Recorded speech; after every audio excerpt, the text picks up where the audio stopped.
आज आपल्या दिवसाची सुरुवात सकाळी गोट्यातून झाली. तर आपण गुरांच्या धारा काढून घेतल्या. धारा काढून घेतल्यावर आपल्याला टाकायचं होतं गुरांना मुरघास. तर मुरघास गुरांना टाकून घेतला. मुरघास टाकल्यावर परत 10 वाजता आपण गुरं पाणी पाजून घेतली. गुरं पाणी पाजून घेतल्यावर आज रात्री आपली म्हैस सुटली होती. तर म्हशीने आपल्या केळीचं 2-4 झाडांचं नुकसान केलंय ते जाऊन बघितलं. परत आपल्याला गुरांना घास आणायचा होता. तर मी श्वेता रानात गेलो, घास कापून घेऊन आलो.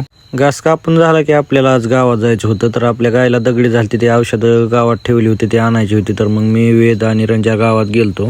गावात जाऊन ती औषधं घेऊन आलो. गायला चारली, औषधं चारली की परत आपल्याला आज केळीला व्यापारी यायचा होता. तर त्यांना आपला माल दाखवला.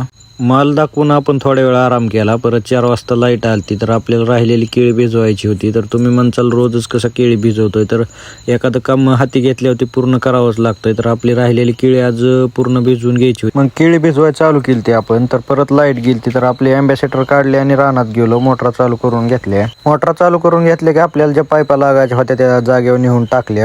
पायपा नेऊन टाकल्यापासून आपलं केळी भिजवायचं काम चालूच होतं. परत आपल्यात आज आलं तर मग सेटअप संध्याकाळी 7:30 वाजता. तर ते सगळं खाली करून घेतलं. तर अशाच नवीन नवीन व्हिडिओसाठी आपल्याला अकाउंटला फॉलो करून घ्या.